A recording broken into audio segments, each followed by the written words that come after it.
Hello my dear student, welcome back to Aryan classes. Aryan ક્લાસીસમાં તમારું હાર્દિક સ્વાગત કરું છું.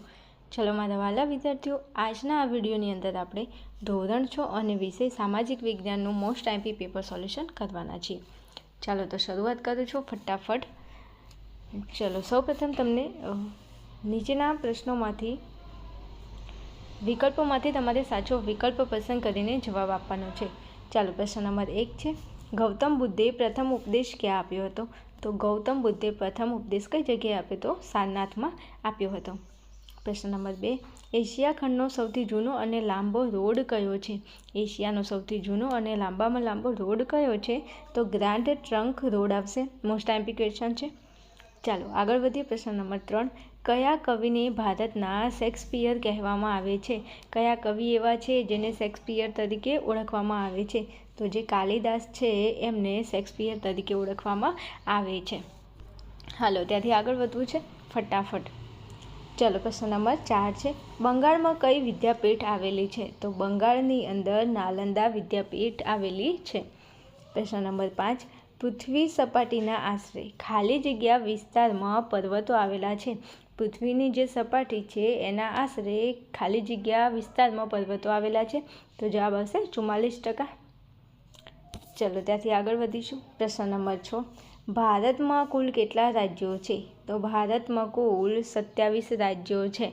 આ તમારી ટેક્સ્ટ બુકના આધારે છે, હાલ 27 નથી. ઓકે, ચલો ત્યાંથી આગળ વધું તો પ્રશ્ન નંબર 7, આપણું રાષ્ટ્રીય પક્ષી કયું છે?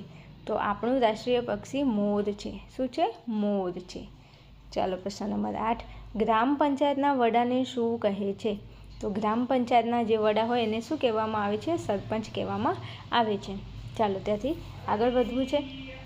તો પ્રશ્ન નંબર 2 બની અંદર તમને કીધું છે યોગ્ય શબ્દો કે અંકો વડે નીચેની ખાલી જગ્યા તમારે પૂરવાની છે. કંઈ વાંધો નહીં, પૂરી દઈએ. પ્રશ્ન નંબર 1, માછીમાર ખાલી જગ્યા ઉત્પાદક કહેવાય છે. તો માછીમાર એ માછલીનું ઉત્પાદન કરે છે એટલે આપણે એને શું કહીશું? મત્સ્ય ઉત્પાદક. તો જવાબ આવશે મત્સ્ય ઉત્પાદક. ચાલો પ્રશ્ન નંબર 2, જંગલો ખાલી જગ્યાને શુદ્ધ રાખે છે. તો જંગલો કોને શુદ્ધ રાખે છે? તો જંગલો હવાને શુદ્ધ રાખે છે. ચલો પ્રશ્ન નંબર 3, નકશાના મુખ્ય ખાલી જગ્યા અંગો છે. તો નકશાના 3 અંગો છે. પ્રશ્ન નંબર 4, બે વિશાળ જળ વિસ્તારોને જોડતી સાંકડી પટ્ટીને શું કહેવામાં આવે છે અથવા ખાલી જગ્યા કહેવામાં આવે છે? તો તેને દૂન કહેવામાં આવે છે. શું કહે છે? દૂન કહે છે.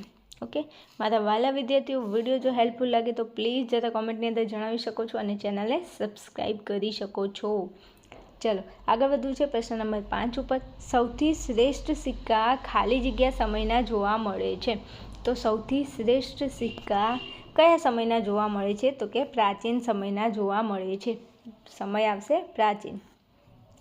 ચલો પ્રશ્ન નંબર 6, સમુદ્રગુપ્તે પડાવેલા સિક્કાઓમાં તેને ખાલી જગ્યા વગાડતો દર્શાવવામાં આવ્યો છે. સમુદ્રગુપ્ત કરીને જે રાજા હતો એને સંગીતનો બહુ શોખ હતો એટલે એને વીણા વગાડતો જોવા મળે છે સિક્કાઓની અંદર. ચલો ત્યાંથી આગળ વધુ. પ્રશ્ન નંબર 7, સમ્રાટ અશોકે ખાલી જગ્યા ધર્મનો સ્વીકાર કર્યો હતો. તો સમ્રાટ અશોકે બૌદ્ધ ધર્મનો સ્વીકાર કર્યો હતો. કયા ધર્મનો? બૌદ્ધ ધર્મનો સ્વીકાર કર્યો હતો. ચલો ત્યાંથી આગળ વધુ તો પ્રશ્ન નંબર 8, ગૌતમ બુદ્ધે ઈશ્વર અને આત્માનો ઇનકાર કરી ખાલી જગ્યાને મહત્ત્વ આપ્યું હતું. ગૌતમ બુદ્ધે ઈશ્વર અને આત્માનો ઇનકાર કરી ખાલી જગ્યાને મહત્ત્વ આપ્યું હતું. તો જવાબ આવશે ધર્મને. કોને મહત્ત્વ આપ્યું હતું? ધર્મને મહત્ત્વ આપ્યું હતું. ચલો ત્યાંથી આગળ વધું છું. તો નીચેના વિધાનો ખરા છે કે ખોટા છે તે જણાવો. પ્રશ્ન નંબર 1, પ્રદૂષણને લીધે દરિયામાં માછલીઓની સંખ્યા વધે છે. પ્રદૂષણથી થોડી માછલીઓની સંખ્યા વધવાની છે, તો આ ખોટું છે. ચલો 2માં કીધું છે તલાટી કમ મંત્રી તાલુકા પંચાયતના વહીવટી અધિકારી છે. હવે તલાટી કમ મંત્રી ક્યાં હોય? તો કે ગામડામાં હોય. તો એ તાલુકા પંચાયતના વહીવટી અધિકારી કેવી રીતે બને? તો આ વિધાન ખોટું છે. ચલો 3માં કીધું છે જૈન ધર્મમાં 20 તીર્થંકરો થઈ ગયા. તો તદ્દન ખોટું છે. આપણને ખબર છે 24 તીર્થંકરો થઈ ગયા છે. પ્રથમ હતા ઋષભદેવ અને 24મા નંબરના હતા મહાવીર સ્વામી. ચલો 4માં કીધું છે કલિંગ પર મેળવેલા વિજયમાં સમ્રાટ અશોક પોતાની સામે જ હારી ગયો હતો. તો આ વિધાન ખોટું છે. ચલો 5માં કીધું છે પ્રાચીન સમયમાં ફાહિયાને ગુજરાતની મુલાકાત લીધી હતી. આ વાત સાચી છે. ફાહિયાન પછી ચીની મુસાફરો હતા ને હ્યુ એન સાંગ, એ બધાએ ગુજરાતની મુલાકાત લીધી હતી. ચલો પ્રશ્ન નંબર 6 કીધું છે ભારતમાં ગંગા યમુનાનું મેદાન કાપનું મેદાન છે. તો આ વિધાન કેવું છે? સાચું છે. ચલો પછી તમને અહીંયા સંજ્ઞા બતાવવામાં આવી છે. એ પર્વતની રૂઢ સંજ્ઞા છે એવું તમને કીધું છે. તો આ વિધાન કેવું છે? ખોટું છે. ચલો 8 કીધું છે નગરપાલિકા નગરજનોને બગીચા, પુસ્તકાલય વગેરેની સગવડો પૂરી પાડે છે. તો નગરપાલિકા નગરજનોને બગીચા, પુસ્તકાલય વગેરેની સગવડો પૂરી પાડે છે. તો આ વિધાન સાચું છે. ચલો ત્યાંથી આગળ વધું છું. બંધ બેસતા જોડકા જોડવાના છે. એમાં અ અને તમને બ આપેલું છે. ચલો પહેલામાં કીધું છે અલ્હાબાદ. તો અલ્હાબાદ અહીંયા બાજુમાં આપેલો છે. જવાબ પ્રયાગરાજ. તો અલ્હાબાદનું જોડકું જોડીશું પ્રયાગરાજ સાથે. ચલો પછી 2માં કીધું છે અયોધ્યા. તો અયોધ્યા એ એમાં આવશે જવાબ સાંકેત. ચાલો 3માં કીધું છે ભરૂચ. તો ભરૂચની અંદર જવાબ આવશે સ્તંભતીર્થ. 4માં છે ખંભાત. તો ખંભાતની અંદર આપણો જવાબ થશે ભૃગુ કચ્છ.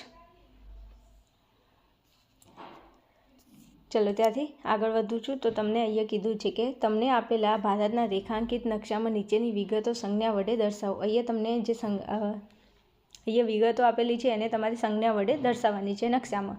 તો ગંગાનું મેદાન છે, હિમાલય છે, અરબ સાગર છે, લક્ષદ્વીપ છે અને બંગાળનો ઉપસાગર છે. આ તમારે આટલું વસ્તુ નકશામાં દર્શાવવાની છે. તો પ્લીઝ નકશાની અંદર આ વસ્તુ કઈ કઈ જગ્યાએ આવેલી છે એકવાર ચેકઆઉટ તમે કરી લેજો. ચલો ત્યાંથી આગળ વધવું છે. તો નીચેના પ્રશ્નોના ઉત્તર તમારે 1-2 વાક્યમાં લખવાના છે. તો 1માં કીધું છે બુદ્ધનો શું અર્થ થાય છે? તો બુદ્ધનો અર્થ થાય છે જાગ્રત કે જ્ઞાની.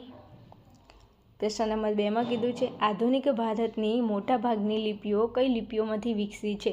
તો જે બ્રાહ્મી લિપિ હતી તો એ બ્રાહ્મી લિપિમાંથી બીજી બધી લિપિઓ વિકસેલી છે.